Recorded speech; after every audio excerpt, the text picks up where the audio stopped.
let's get started, and we start by a short SPACE4Cities introduction, although I do hope that now all of you on this call that you have seen the tender documents and the website, and that you have familiarized yourself with the project.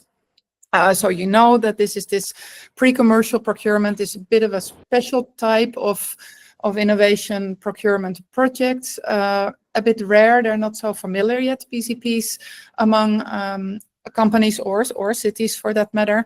There's not that many. We are funded by European Union for the Space Program Agency, so USPA, by Horizon Europe, and us on the Forum Virim Helsinki side are coordinating this project. It's quite a long one, 3.5 years, although the first year has already passed, so time flies by. And because it's a PCP, I'll go through the phases in a bit more detail later, but it's very clearly phased into an open market consultation in which we discuss both with the procurers and potential suppliers, and we formulate the challenges and the requirements. That is behind us now, and the call for tenders is open, obviously. And then then we go with a group of suppliers through these different phases, from solution design with low TRLs to prototyping phase with a bit higher TRLs, and a field testing phase with TRLs more or less 6 to 7 at the end of the project. And then there's the exploitation and scaling part, which is on your desk as suppliers. There's also piloting, field testing happening in the buyers group cities. There's 5 cities involved in this project towards the end of the project, and additional smaller pilots in 10 replicated cities.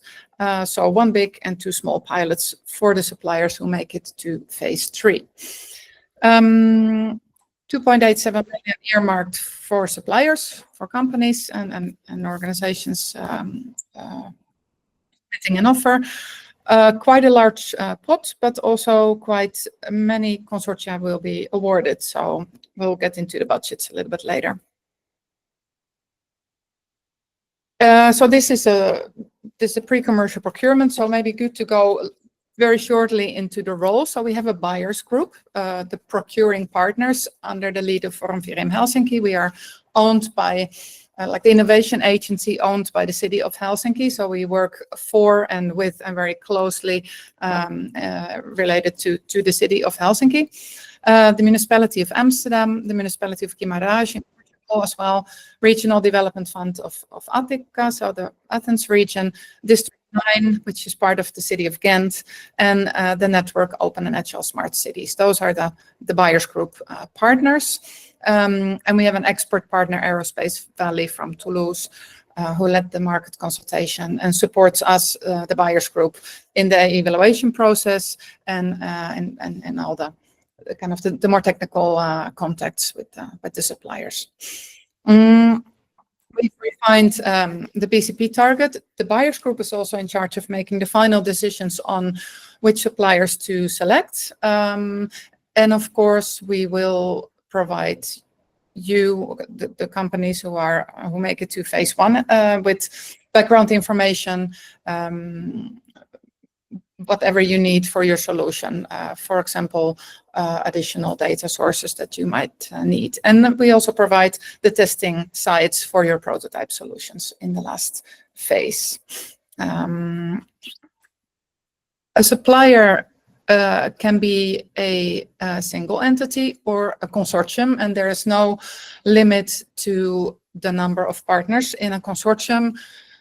You just need to be able to make very clear to us that this is a reasonable number of partners. Every partner has a logical role, and it makes sense budget-wise as well. So given the budgets, we don't expect a very huge consortia of 10 plus companies, but it's up to you.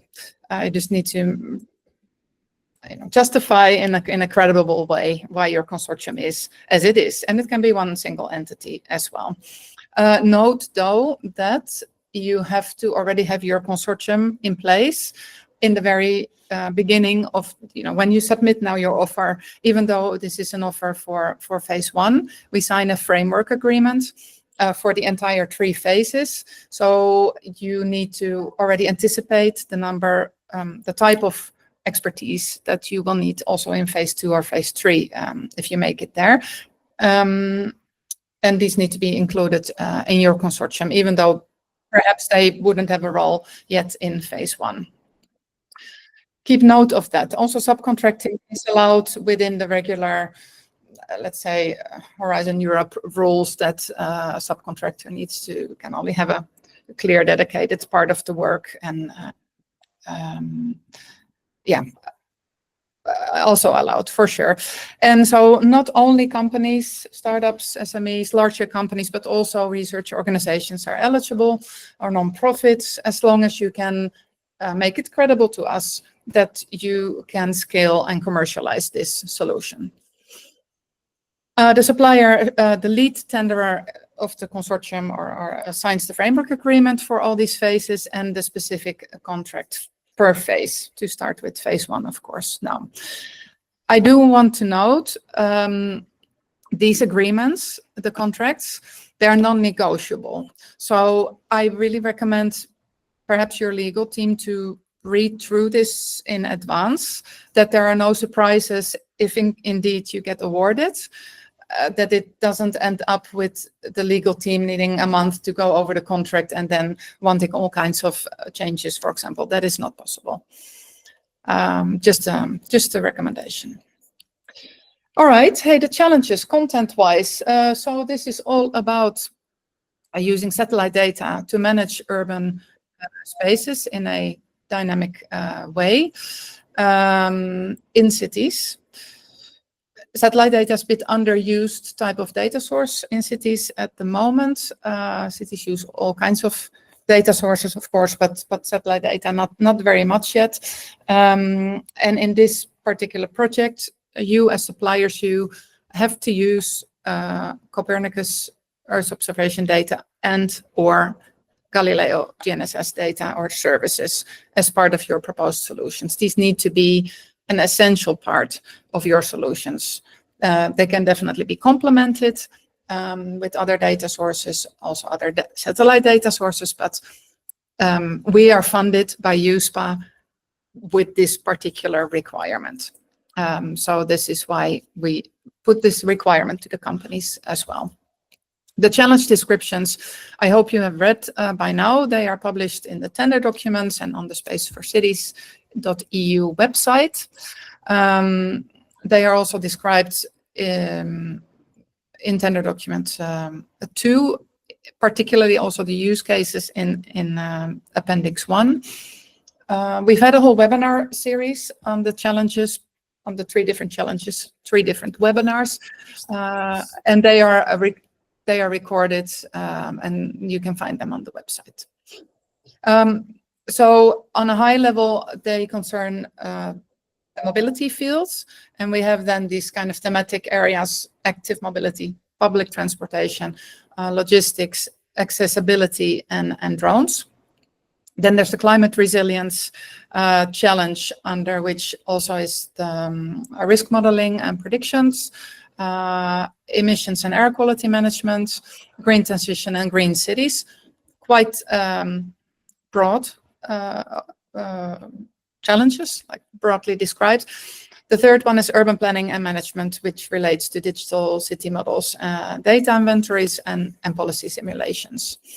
There can be and will probably be some overlap, possibly, in your solutions between these challenges. That's not a problem. You have a chance to indicate on your submission form which challenges you cover, and you can check multiple boxes there. So no problem there. All right. These use cases that are in the annex of tender document 2, I hope you've seen those too. They are not meant to limit or necessarily direct you to a certain solution. they are examples of the needs of cities, and you can cover one or more or none. It needs to fit under the challenges. That is the main point. And please remember, you're not tailoring a solution for a single city. It needs to scale everywhere in the EU. This is a very important criterion, the scalability and replicability. And of course, as is the nature of a PCP, it's very much needs-based. So you have to really focus on real problems that cities face and a solution that you can develop for that. I will say a bit still about the PCP. I hope this starts to be a bit of a familiar graphic to many of you that visualizes the different phases, where we are now in the second yellow greenish ball on the left that says call for tenders. This is the phase we're in now.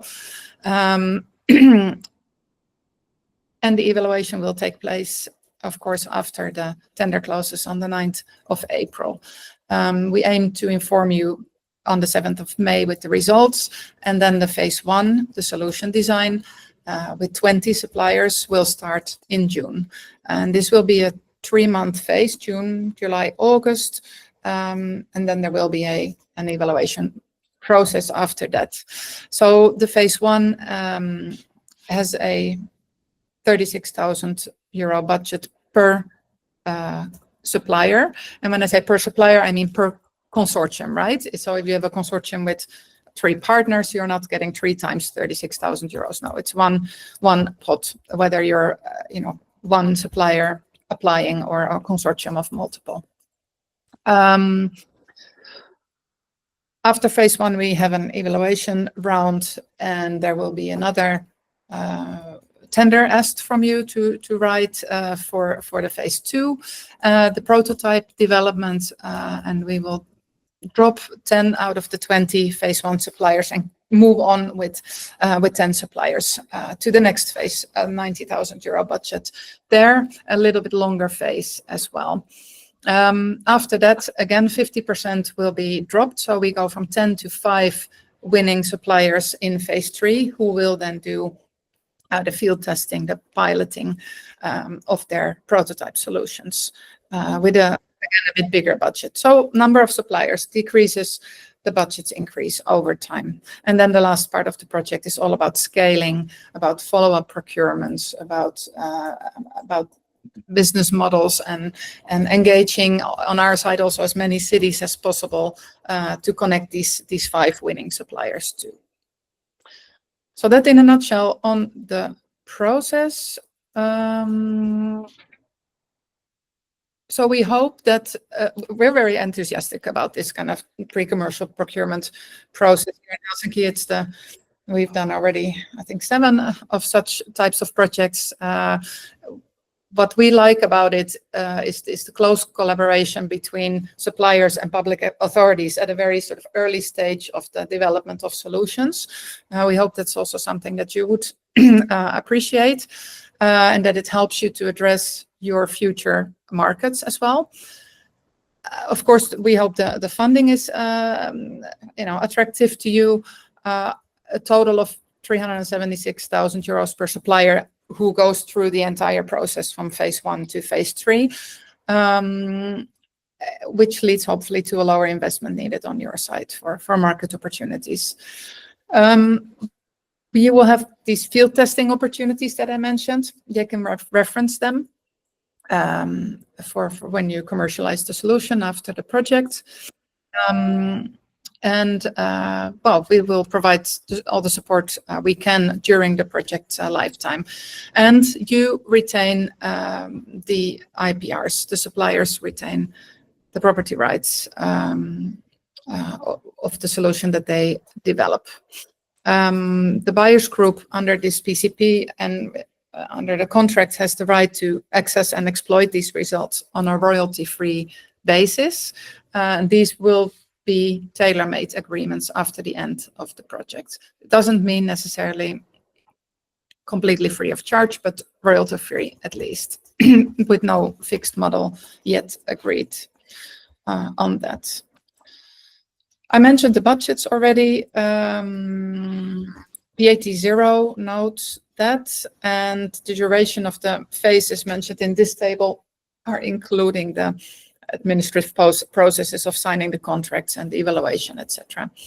So they are in practice a little bit shorter. So do note that if you are indeed selected for phase 1, it's a short phase, and since it's June to August, it covers also the summertime, obviously. But it is a long project with very clear steps and phases and timelines. We are quite unflexible with timelines. I mean, unfortunately, on the one hand, maybe it would be sometimes nice to be a bit more flexible. On the other hand, it provides very clear timelines, quite long in advance. So we hope everyone can plan for that accordingly. Okay, I mentioned, I think, many of the items here already, just to emphasize that during this phase 1, I mean, we don't necessarily expect you to start all the way from scratch. It's fine if you build on existing solutions or tools that you have. However, the solution can absolutely not yet be on the market yet, commercially available anywhere. You need to really, the solution design is really, let's say, desktop phase still, where you work description of what you aim to do, and you carry out research on the feasibility of the concept, etc. So it's you elaborate and refine the concepts that you describe to us in the offer.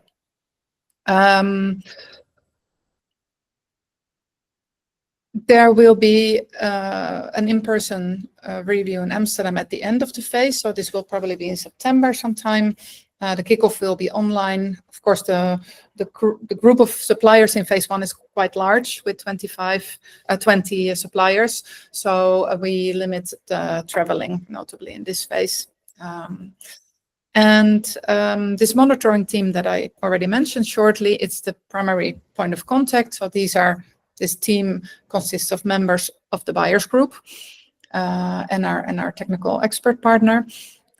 We help to connect to the right stakeholders in the city, to collect data sources that you might need. We give feedback on the development. We have kind of progress calls. We help with the templates and make sure the timelines are kept and etc. So they will be sort of the support team for each supplier in phase 1. Phases 2 and 3, maybe not to go into it too deeply, but in phase 2, prototype development, more technical work done. You need to demonstrate it and validate it in lab conditions, as the formal term is, which basically will be simulations, I suppose, in the case of this PCP. And then in phase 3, pilot demonstrations. So in real life conditions, in the real departments, in the cities, with the people who will be using the solution afterwards. Let's go. So thank you, Renske, for the introduction. Thank you, Ari, also for your support.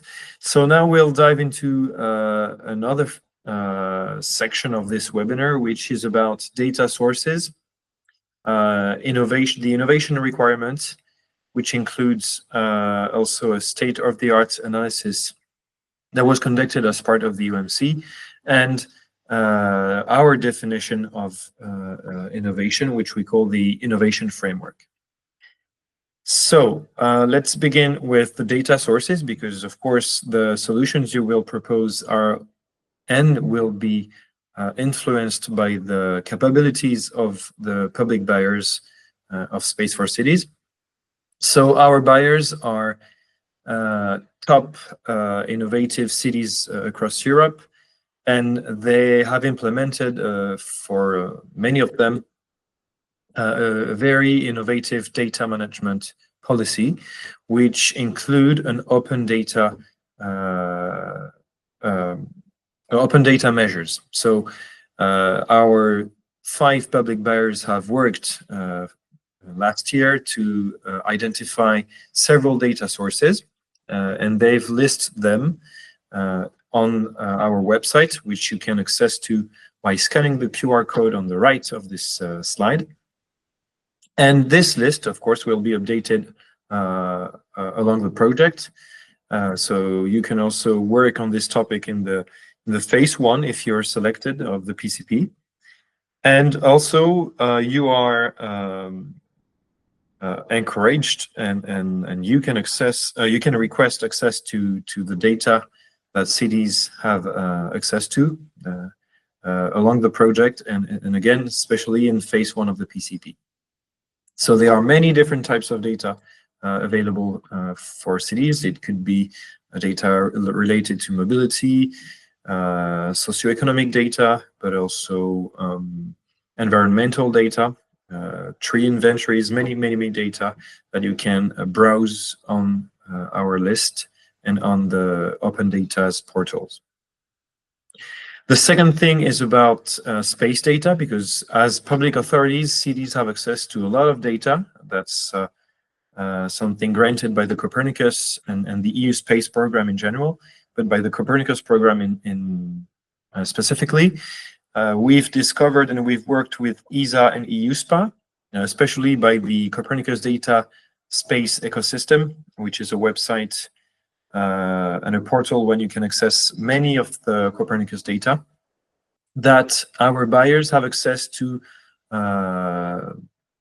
most of Copernicus data, including the Copernicus contributing missions, which are private constellations, private satellites, providing data to the Copernicus program. So as a reminder, those Copernicus contributing missions are not fulfilling the space data requirements. They are not considered as Copernicus data, the required ones. We'll come back to that just after. And the use of Copernicus contributing missions need to be framed only in the project, in SPACE4Cities frame. So you won't be able to use Copernicus contributing missions outside of the project, and you will need to assess and take into account the price of contributing missions data if you use them in your commercial plan. Then the next slide is about emphasizing that satellite-based solutions that we will develop and fund during the project do not need to only use space-based data or space-based services. You know that the digital economy is based on merging different types of data, integrating different services. And here again, space data is data. So as part of the data economy, the best solutions and the best way to innovate is to combine different types of data, even though it creates some challenges that you need to address. But for instance, cities have experience in using digital technologies and data-related technologies, such as GIS. That's something they've been using for a long time. Remote sensing is already a technology they master, especially from drones or from aerial photography. So here, space data can greatly contribute to this experience. But again, you have the freedom to propose any innovative solution, and we will dig into that in the next slides.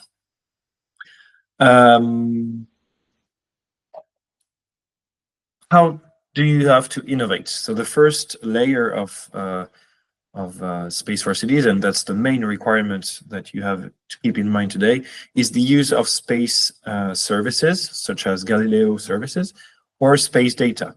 And by space data, we mean, of course, Galileo-derived data, which could be geo-referenced data, but also the Copernicus data. And the Copernicus data is divided between Sentinel satellites data that you can see here on the slide. There are currently 7 of them operational, with their historical data. And the second pillar of Copernicus data is the Copernicus services data. So they are a handful of Copernicus services, each of them targeting a different type of, I would say, environment or category of data. The first one is the Copernicus Atmosphere Monitoring Service. We've listed 5 of them here, just to provide you with probably the most relevant Copernicus services for SPACE4Cities call contenders. So there is the Atmosphere Monitoring Service, the Marine Monitoring Service, the Land Monitoring Service, and the Climate Change Service, which could be of use in SPACE4Cities, and as well as the Emergency Management Service. So all those data, either Copernicus services or Sentinels, are required. And of course, I will repeat it once again here, the combination of Galileo and or Copernicus data and services is considered highly innovative in this project. So our definition of innovation actually takes into account 4 different aspects. And we acknowledge that innovation does not always come from technology. Of course, technology, and you can see here on the slide, it's the first type of innovation that we've identified, is a very important lever to innovate in the space application economy. So we'll dig into that in the next slide, but by using a new technology, you can show us you are innovating. It could be a data process method, a data visualization tool, anything which relies on a new technology. The second type of innovation is use case oriented. It means that there are use cases that have never been addressed with space data. And here also the combination of different use cases could be considered innovative. The third dimension of innovation is the process. So here it relates more to the way your work is organized. Which stakeholders do you engage with during the development of your solution? And the fourth type of innovation is market-oriented, which means you would adapt a solution that is already existing for the private sector to a new end user. And here our end users, of course, are cities. So let's get some details about those types of innovation. So again, the first and probably the most important to take into account is the technological innovation. You can see here that we've helped you to identify which type of technological innovation you can address by separating the data value chain in 4 main categories. So there are technologies helping you to acquire and collect data.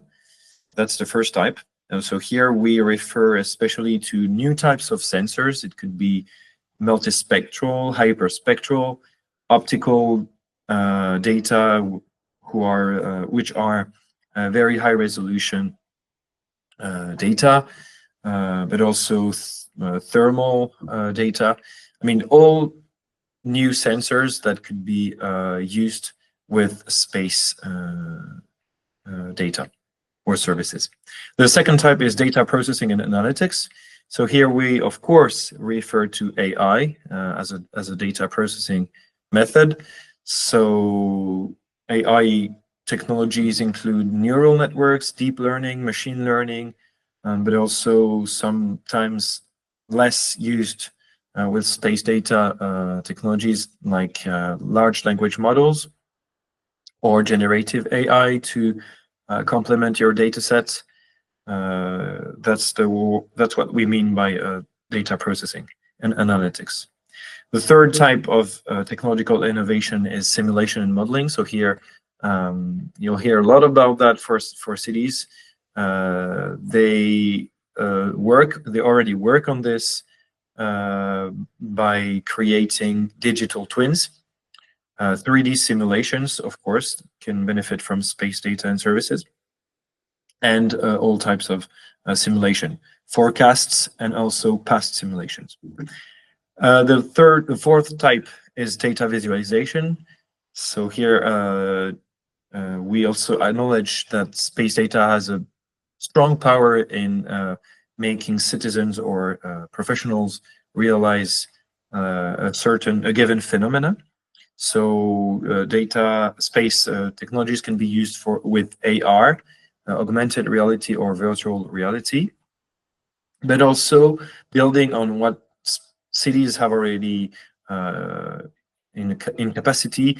You can use GIS, geographical information systems, and geospatial tools in general. Other potentially relevant technologies include cybersecurity and blockchain, but here you really need to show us the way you use and you improve the city's public services with those technologies. And again, the combination of those technologies, either data visualization and acquisition, all those combinations are highly encouraged as it creates innovation. The second type of innovation is about use cases. As I said again, there are currently many solutions developed in the Earth observation and GNSS application sector. So here we've summed up some of the main use cases that are of interest to the European Commission. You can see here on the first part that immature use cases when it comes to space applications include urban modeling and 3D modeling and digital twins, at least with the use of EO data. And the second list, GNSS, the second list also requires some R&D work to be done with GNSS, also with EO, but also synergistically, which means by combining GNSS and EO, you can very much find disruptive innovation to address those use cases. The same applies to the second paragraph, which are a bit more mature than the previous ones, but they still need to be researched with research and innovation activities. And again, I should emphasize that the combination of use cases is a very innovative way to innovate in SPACE4Cities. The third type of innovation relates to the process. As I said earlier, the governance of your project could be of interest. The way you share the work, the way you interact with your end user could be showed as innovative.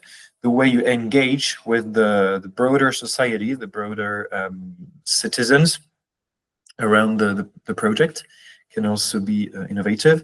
And with regards to those collaboration aspects, you can show that the cross-border dimension of your project creates innovation. And the credible helix relates to a project that would involve different types of stakeholders, meaning public authority, so here the cities, of course, a company, academics, and the broader society, so civil society. That's also a way to show you're innovating. Related to the first type of innovation, data collection and sharing methods could also show you are trying to innovate, especially if you're publishing open data after the project or other types of open innovation methods.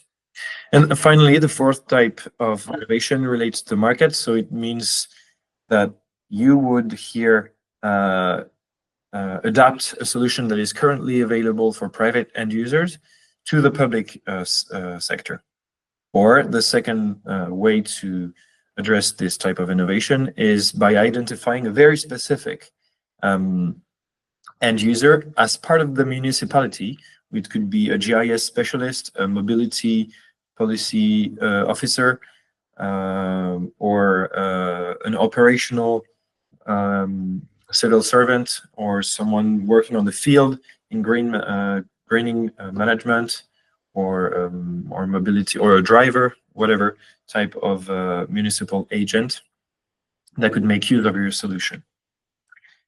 So now I would like to end by redirecting you to two major types of sources if you want to benchmark your space-based solution, if you want to see how innovative it is right now.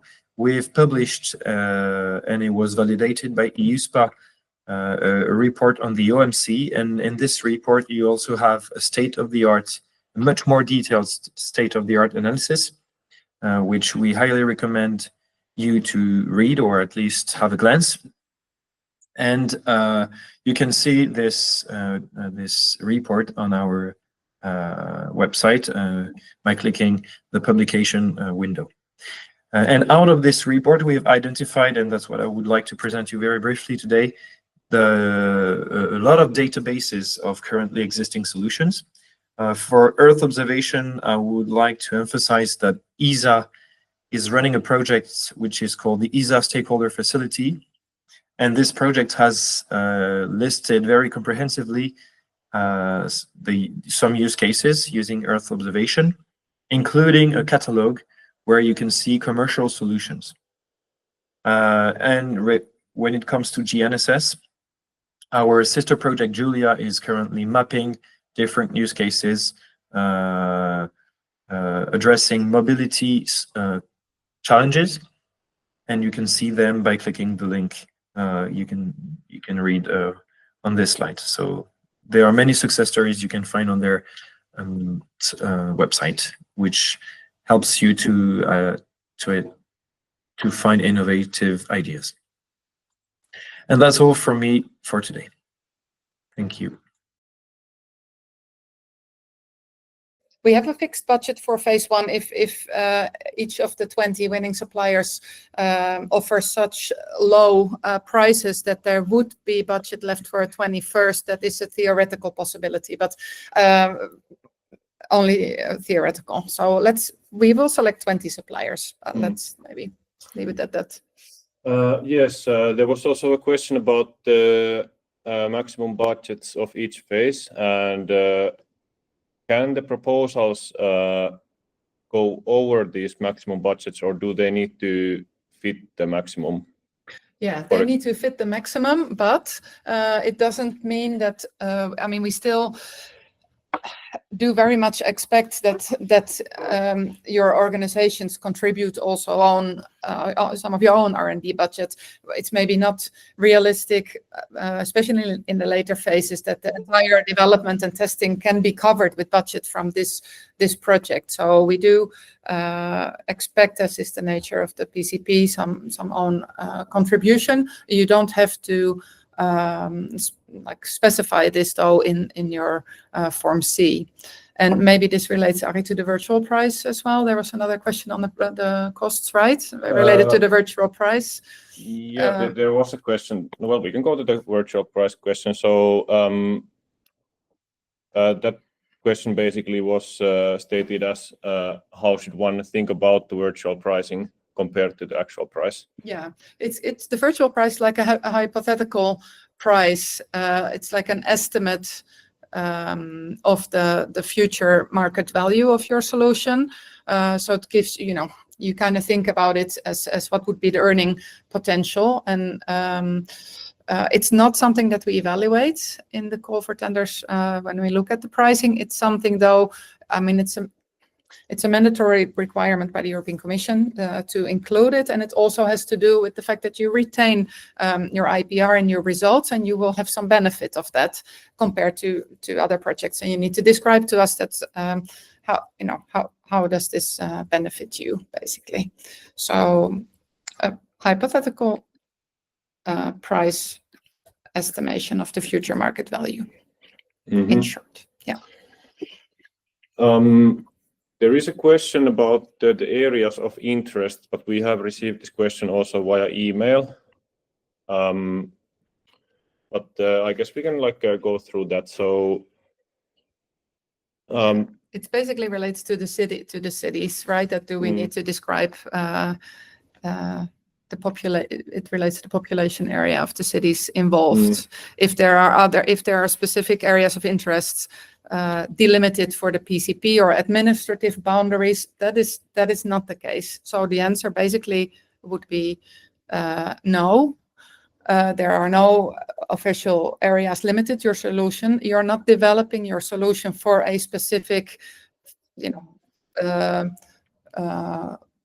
geographical area of interest. You're developing your solution so that it can be used all around Europe in every city, not only in Athens or in Amsterdam, but always. Yes. So right? Yes, and you don't need to target specific NUTS code area or a specific kind of city limits. On the contrary, that would be counterproductive to do that, because then you need to really make a strong case that your solution will work everywhere. And of course, we do understand that a use case related to fires in the summer is maybe more relevant in the Southern European countries, in Athens than in Helsinki, for example. It's more about can you still apply it in different countries easily? Can it be scaled? Yeah. Yeah, then there is a question about phase 1.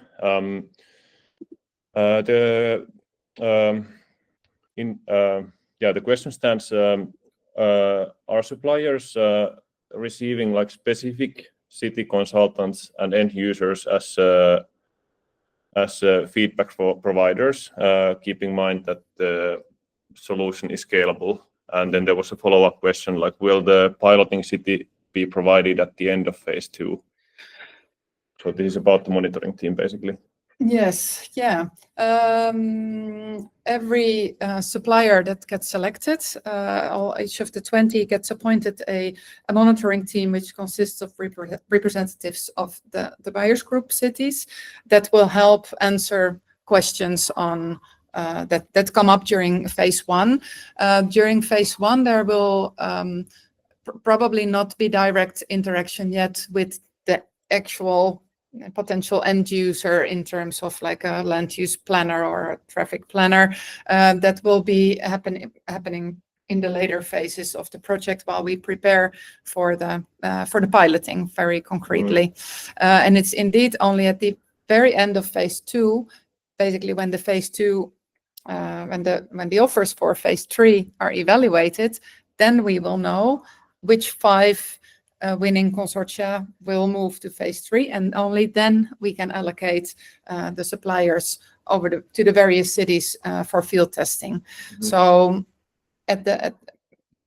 after the end of phase 2, but before the beginning of phase 3 will be the part where you will field test. We realize this is late. We know that from other PCPs as well that it would be nice to have that decision earlier or indication earlier, but yeah, you will understand that we will have 10 companies in phase 2, and we cannot yet then allocate it because we don't know yet who will go to the next phase. So that is something that will happen. But luckily, phase 3 is a long phase, so there will be time. Yes, yeah. Maybe I could add a small kind of a clarification. So the suppliers, you cannot request for a specific city to be part of your monitoring team. No. But and you can, of course, if you progress from phase 1 to phase 2 to phase 3. I mean, we will be in close contact, between the whole consortium and the suppliers, and you can give a preference for a city where you would pilot. But if you go to phase 3, we cannot guarantee that will happen. Yes. Well, we do have 2 questions about the innovation that were just in time, so I think we could answer that. But there was also a quick question about the virtual price. Since we were discussing that, I guess we can answer this. But so that question stands as that when the virtual price is written in gray color in the Form C, are the suppliers obliged to fill virtual price parts in the Form C? And well, the answer is yes, even though it is in gray, you still need to fill it. But as Renske replied earlier, the virtual price is not something we are evaluating. It is something that we are required to ask. And well, yeah, there will be a Q&A posted explaining the virtual price in more detail in the website. Yeah. And the question from Monica relates to what Alain just said, that can we develop a solution that has already been developed, but to do it better, let's say. I mean, keep in mind that the PCP is really about going beyond the state of the art. It needs to be radically innovative, like really innovative. So you're going to have a maybe difficult time describing very convincingly that while we are doing what this other company is doing, but we do it better. I mean, if you can very clearly describe what you are doing differently, why it is better, what other techniques you use, what other stakeholders be very convincing why this is then still very innovative.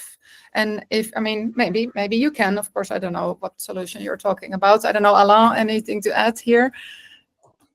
Yeah, I think you can use the framework we've described just before to show us that you're innovating. So that's the very purpose of this presentation. But yeah, the more you address those types of innovations, the more you'll get points. So yeah, exactly. Process, you might not be the first for this requirement.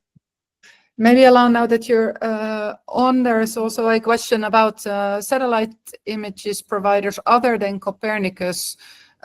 Should they be a subcontractor included? Is that something that you want to, because you can also reserve budget to purchase commercial images, right? They don't have to be a subcontractor. Yeah, exactly. You can put the budget, you can put the data acquisition price in the budget, cost in the budget. Yeah, under other direct costs, for example, then you earmark that as purchasing commercial satellite data, which is definitely totally fine to complement your solution as long as you also use Copernicus or Galileo. Actually, I don't know if you can put Maxar as a subcontractor if they're not. Oh yeah, because they are from the US. Yeah, I think that you can if the R&D work is done at least 50% in the EU. Yeah. Yes, but yeah, as it was stated, like if you are just buying the satellite images from Maxar, then Maxar won't be the subcontractor necessarily, but it will be the category D, other costs. Cost. Exactly. There is still 2 questions related to this section. Shall we go through them, or?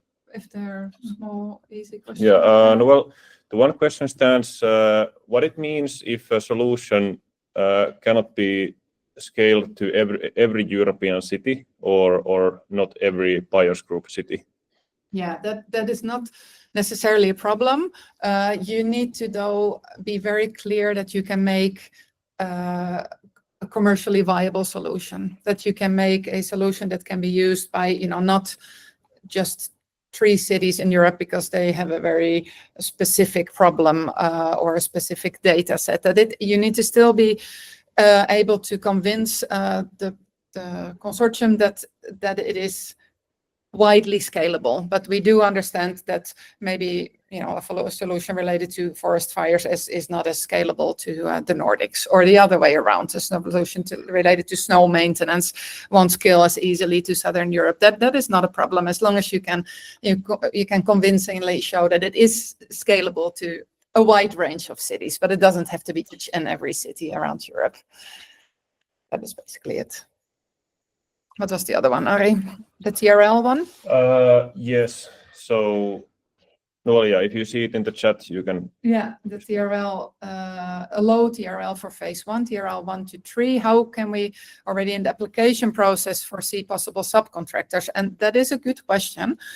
because it is important that when you now apply, you apply for this project with the view of going through it till the end, right? So you need to not only think about what am I going to do in the next 3 months in phase 1, but also that if I develop this solution and I'm going to pilot this later on in the project, who do I need for this? How do I expect my end product to look like? What expertise do I need for it? What costs do I need for it? Because you also need to give an estimative budget for phases 2 and 3.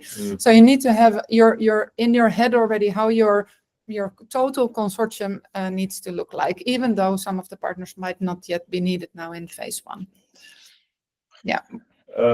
Yes. Well, yeah, keep in mind that like all the partners in a consortium should stay the same throughout the project as well. And yeah, as Renske mentioned, the budgets for phases 2 and 3 are still indicative in your tender at the moment. So if you still need to purchase some extra services to fulfill phases 2 and 3, it is still possible. Yeah. Yes. There's a question on the MIMs, the minimal interoperability mechanisms. That is it mandatory to take those into account? Well, I mean, you need to describe how it takes those into account. If your solution, if this is completely not relevant for your solution, then you need to describe why this is not relevant, why you could not take those into account, or maybe how you can take them into account in the future, or if those MIMs would be adjusted or elaborated, how they become relevant for you. So, just don't leave it empty. Have a, present with a convincing storyline why something maybe doesn't apply to you, or how it could in the future maybe apply to you, for example, if you know what I mean. So it's all, you can score a certain amount of points for each of these fields. So definitely don't leave them empty, and try to be as convincing as possible also if something doesn't apply fully to you. Yes, yeah, I put that question to the last section because it was about Form A. But okay, let's take this question from Pavitha because this is still about the satellite data. Yeah. But then I suggested that we move on and we return to all of the questions later on. Yes. And if in a case we don't have time to respond to your question, you can still send it today to our questions at SPACE4Cities.eu address, and we will respond it to you. So yeah, but Pavitha's question states, I would like to validate my satellite estimations with ground sensor data. Should these sensor companies be part of the subcontracting, or can they be included in other costs? Well, I would assume that if you are purchasing the data, if you just need the data and there's a cost for that, then they can be part of other direct costs. If these sensor companies actually play a role in the project, if they are a part of the solution, if they need to do something else than just kind of sell you data or give you data, then they should be a subcontractor. But if it sounds from the question, if you validate the estimations with other data, that you would just be purchasing the data. So then you just need to reserve a budget for that in your other direct cost category, and they would not actually be a subcontractor. Yes, exactly. I was going to give the same, but let's continue now. We do have at least 7 questions still to go through, but like we can return to those later. Yeah, we can go move on a bit to the timeline and the practicalities. I hope it's on your radar that the tender closes on the 9th of April, so a couple of weeks to go still. This is so at 5 o'clock Central European time. This is a very hard timeline. Be aware of that. The evaluation of the tender process takes place from then onwards in various steps and phases, and we hope to be able to inform you on the 7th of May on the decision. We will let you know, because it depends a little bit on how many offers we receive. Of course, you can imagine there's a big difference if we receive 50 or 150 different offers. That affects the timeline a little bit. So we will be in touch with you in any case, I think that we will just let you know maybe on the 10th or the 11th that we sent everyone an email that, okay, this is the number of offers that we have received. We will now start the evaluation process, and the decision-making day is estimated then and then, and we might adjust it then. But the contracts will be signed during May. And the phase 1 starts on the 1st of June and lasts for 3 months.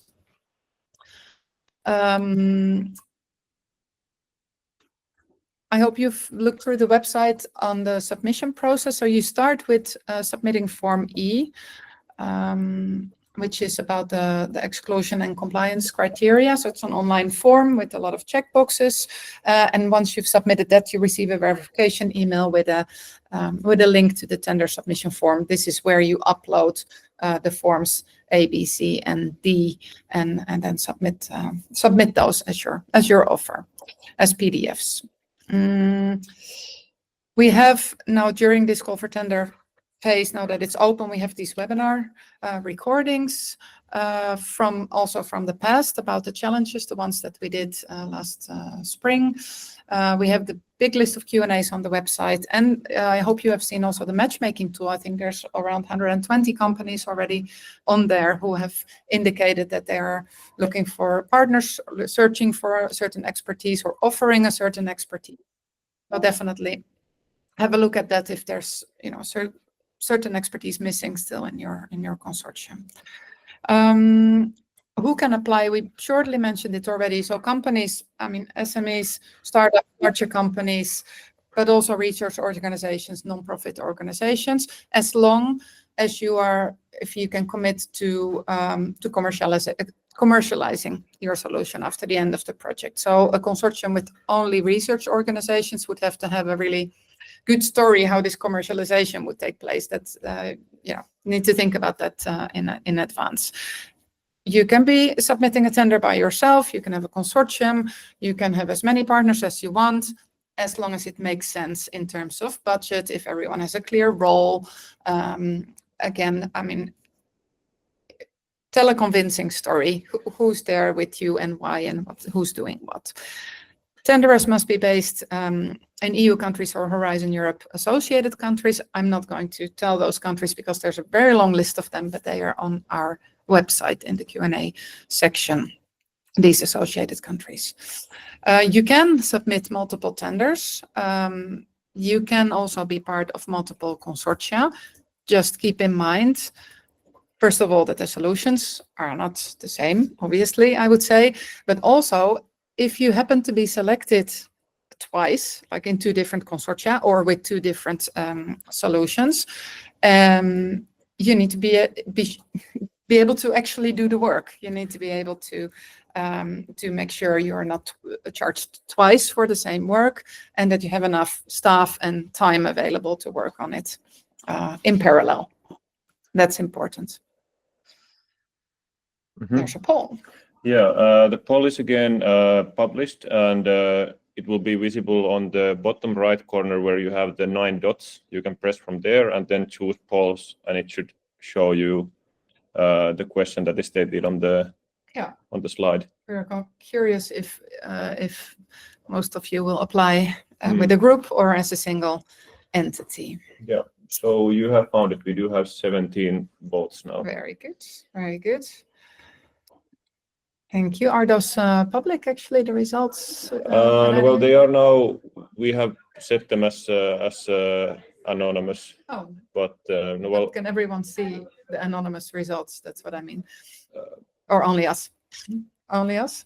Okay. Well, maybe. No. The results are showing to everyone. But for example, now if somebody chooses, like we are still looking for partners, that is anonymous. Yeah, that's fine. Yeah. Okay. Good. Hey, that was very shortly timeline and practicalities. So the tender documents, well, there's a lot. Small apology for the large amount of pages you had to wade through for this tender. I'm afraid it's a bit inherent to such a big call for tenders. We are also bound by some of the guidelines and templates that are provided by the European Commission to us, or that are mandatory from their side. So,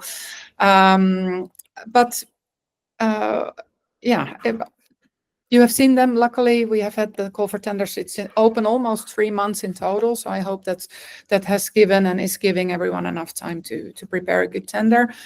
There is tender document 1 is of course the body, the core of this whole tender, with this kind of what is a PCP, some general background, why are we doing this, what's the problem. It describes all the phases, describes like the structure of the tender, how's the evaluation process ongoing, and then there's a long list of appendices, also about who's in the buyers group, how are we going to score the different award criteria, what's the time schedule, and maybe you have seen that it's actually very detailed. It's maybe an approximate, not fully written in stone, but that's a bit inherent also to a PCP. We work in these phases with schedules, and it's quite tightly scheduled, which is also kind of nice. We can anticipate the work. Appendix 7, also note that there's a table of page limits. It means, for example, that the Form A, where you describe the core of your offer, has a page limit of 25 pages. So the PDF that you submit to us is up to 25 pages. That is the idea. There are also examples of how your end of phase report is going to look like, your project abstract, etc. So do have a look at all of those. And then in tender document 2, it's the functional requirements for phase 1 and some preliminary additional requirements also for phases 2 and 3. And then in annex, as mentioned before, the use cases of the buyers group, with an indication which cities identified which use cases. Could you put your video on? I have my video on. Yeah, I have my video on. Let me see. Tender document 3 is the framework agreement. This is how do I say? It's non-negotiable. It's a fixed document that every winning supplier is going to have to sign with us. Do maybe make sure that you have a legal team or yourself that you read it through beforehand, that we do not have any sort of unpleasant surprises or request for changes or negotiations after you're selected as a winner, because there's no possibility for that. So that you know what you're stepping into. Same for the specific contracts for phase 1. All right, the tender forms. So this is how you submit your offer to us, your tender. As mentioned, the Form E is the online form, and then the forms A, B, C, and D you submit to us as PDFs, with A being the technical offer,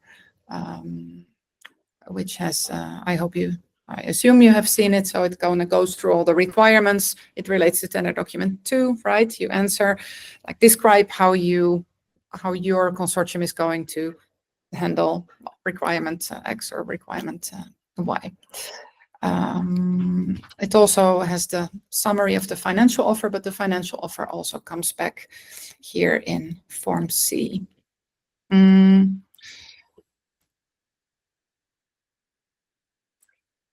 You probably have noted that we haven't set particular minimum amount of words or a maximum amount of characters or something per requirement. I think only for the requirement on innovation,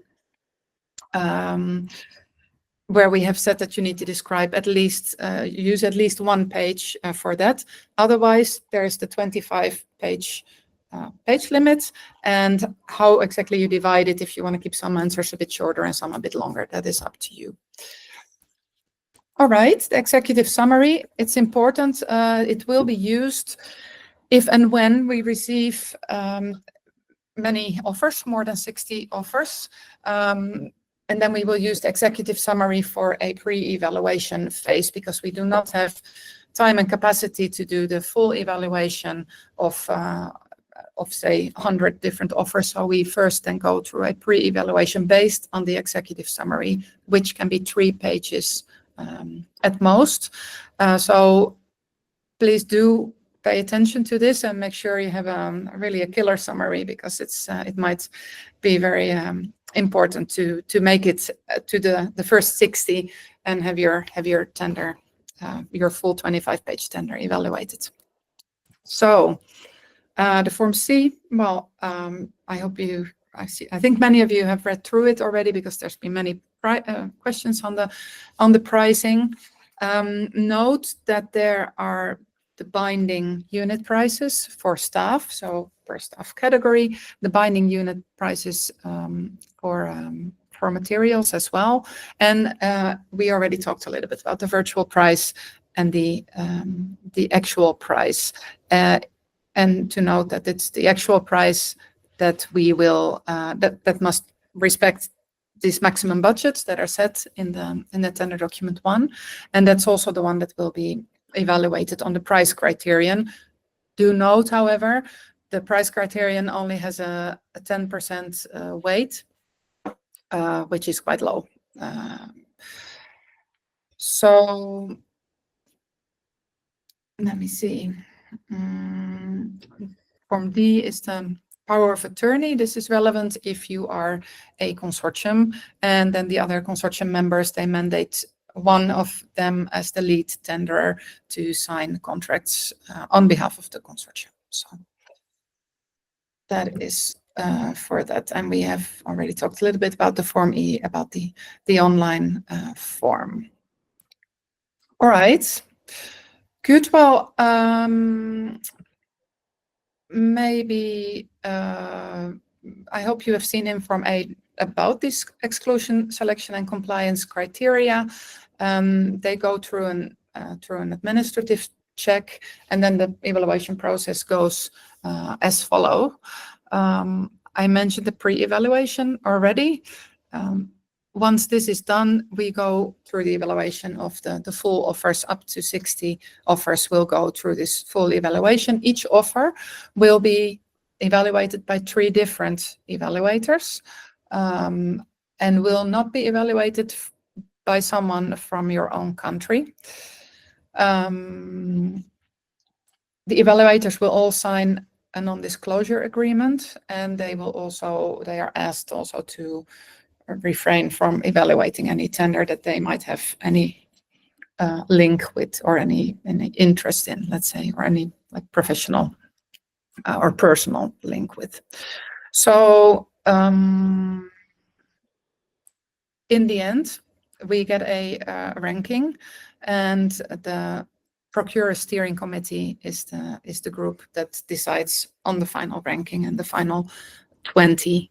We will also have input from a couple of external evaluators who will specifically focus on the innovation aspect, if the solution is indeed really going beyond the state of the art and is highly innovative. You have seen the award criteria, so we have a couple of functional criteria, non-functional, project management, commercial feasibility, and price criteria, each with their own maximum number of points and their own weights. And there will be a couple of them added then to later phases, but this is the base of the criteria.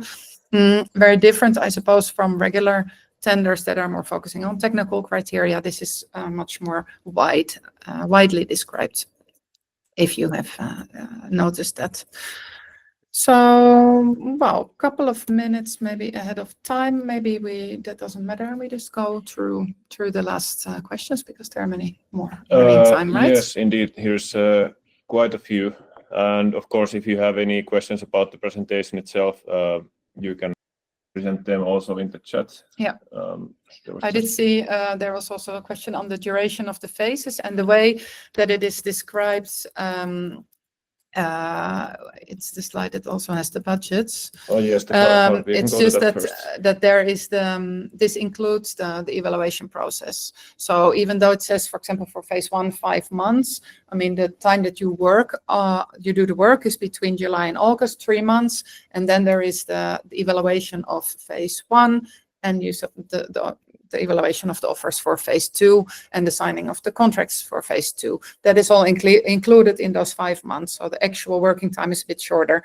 And the same for the 8 months. It's a 6-month working time in phase 2, and in phase 3, it's an 8-month working time plus 2 months of, let's say, evaluation, admin, contracts, those kind of things.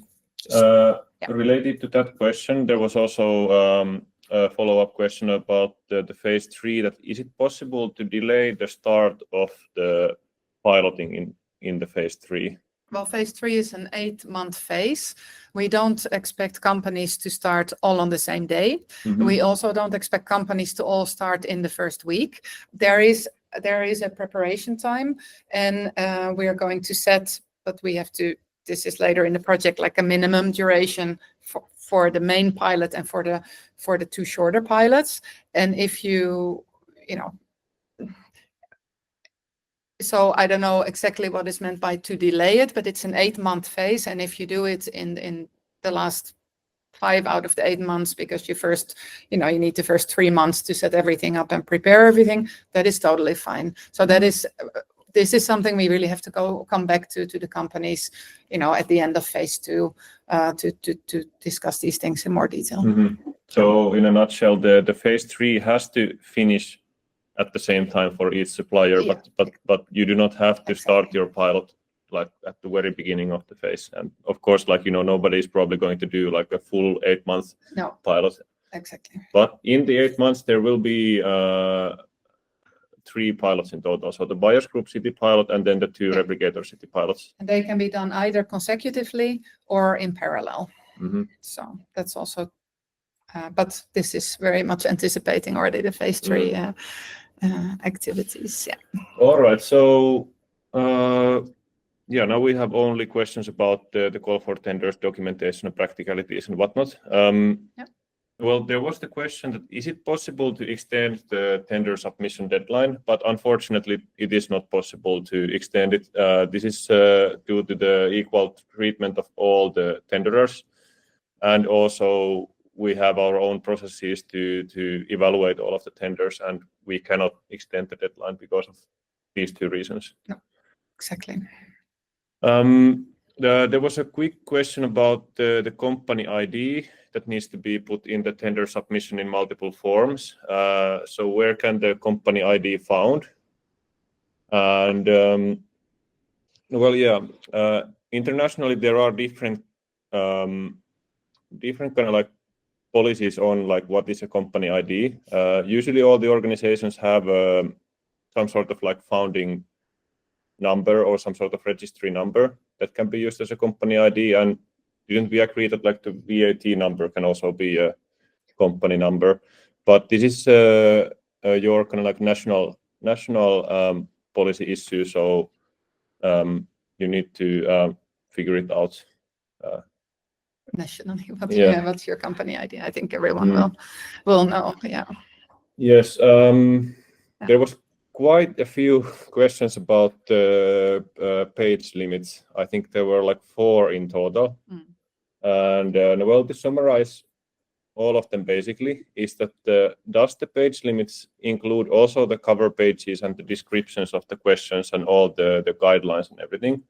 And that is yes. But then there was so all of the contents in the form are counted towards the page limit. But then there were quite interesting and understandable follow-up questions that is it okay to remove, for example, the second page from Form A, which has all the guidelines and the table of contents and all this, and and basically, is it okay to remove some parts? Well, some parts, notably maybe this particular page 2 with the instructions. I guess that this. Maybe this is something we can allow for and then still put in on the Q&A page that this is everyone is aware that that would be allowed. It needs to be made aware for everyone.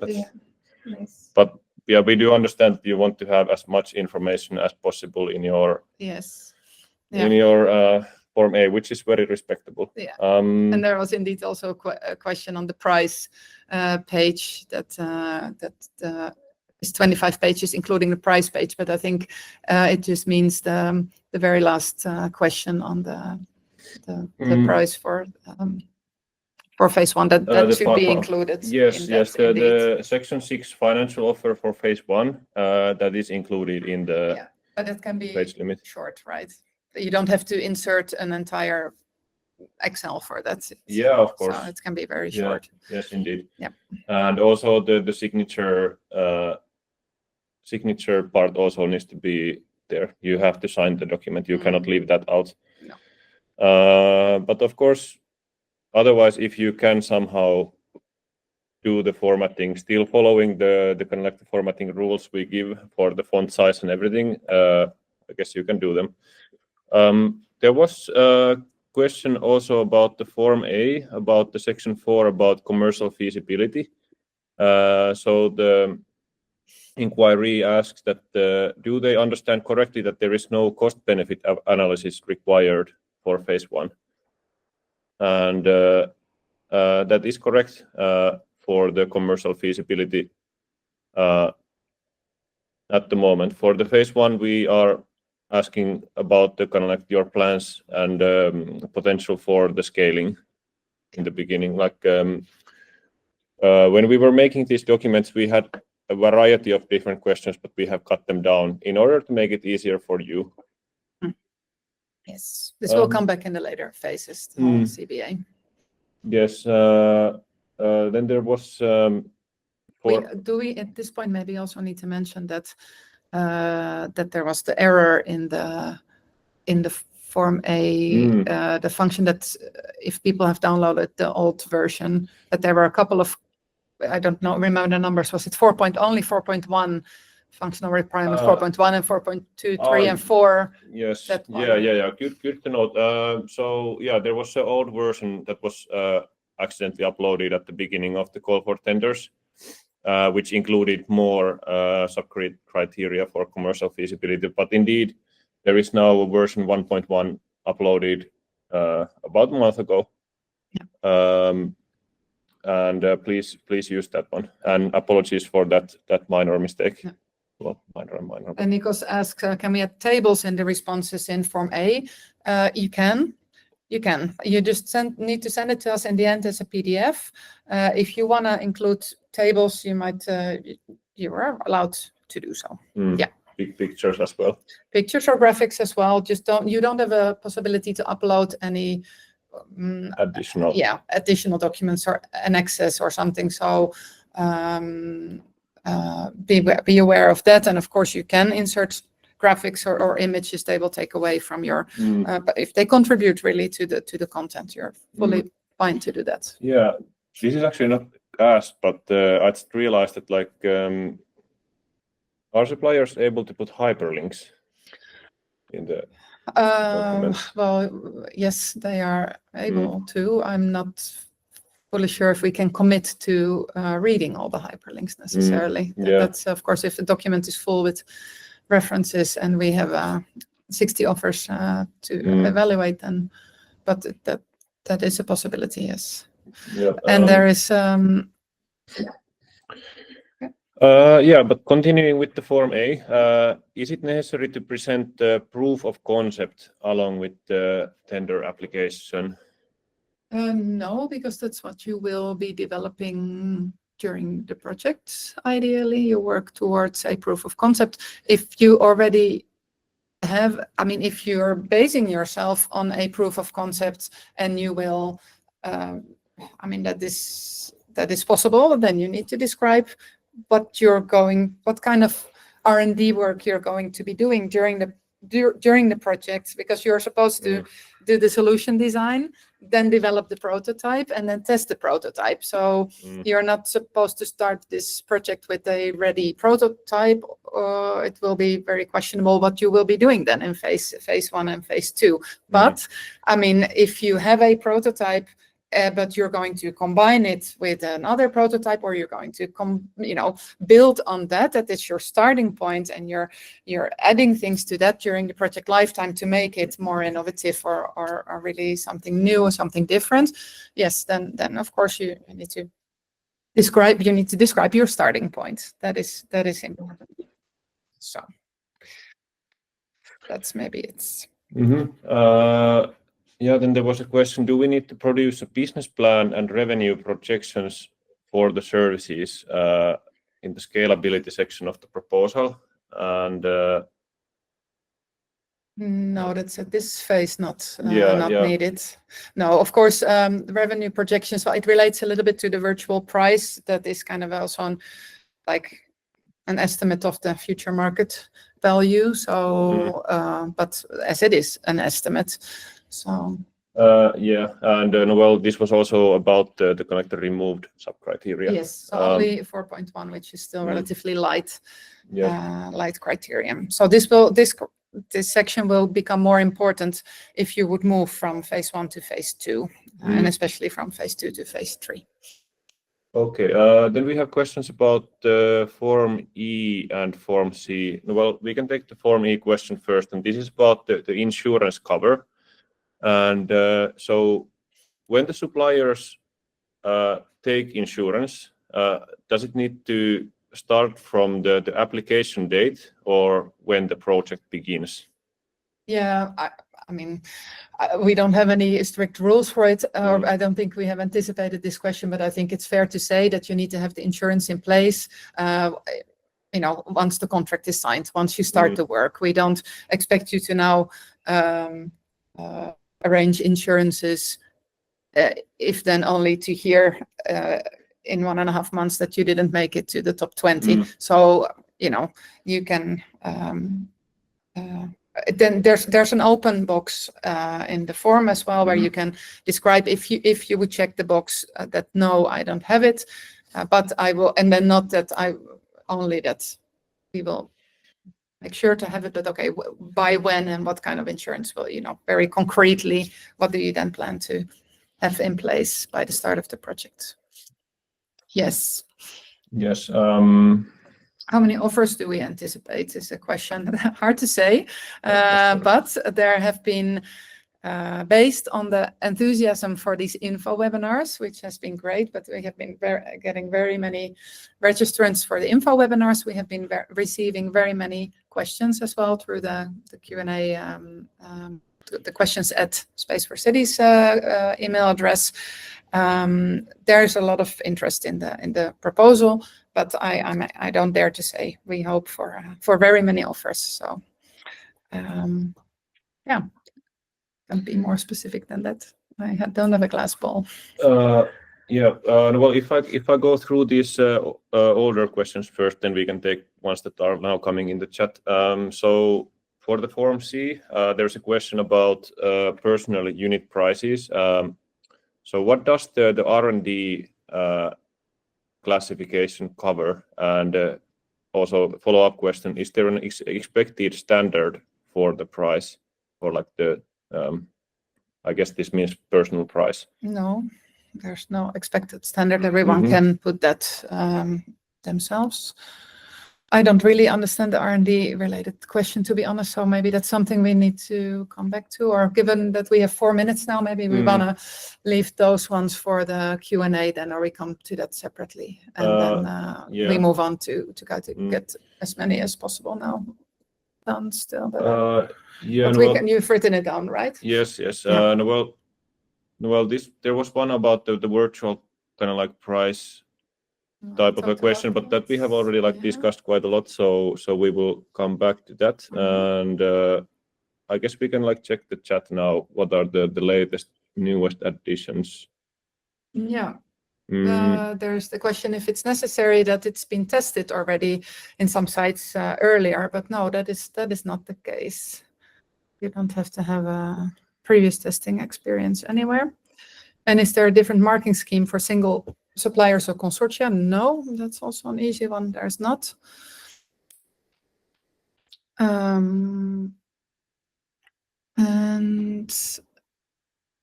are we? Let me see. Do we need to film 4C sheets 5 and 6? Yeah. So sections 5 and 6. So those are the estimated prices for phases 2 and 3. And yes, you need to fill them.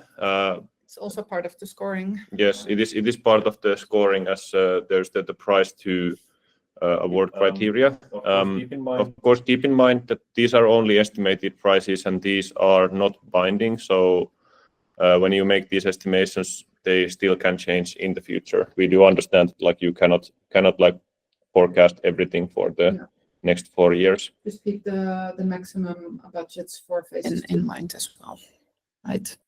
Mm-hmm. All right. Well, then we went through. Yes. Now we should have covered all the questions.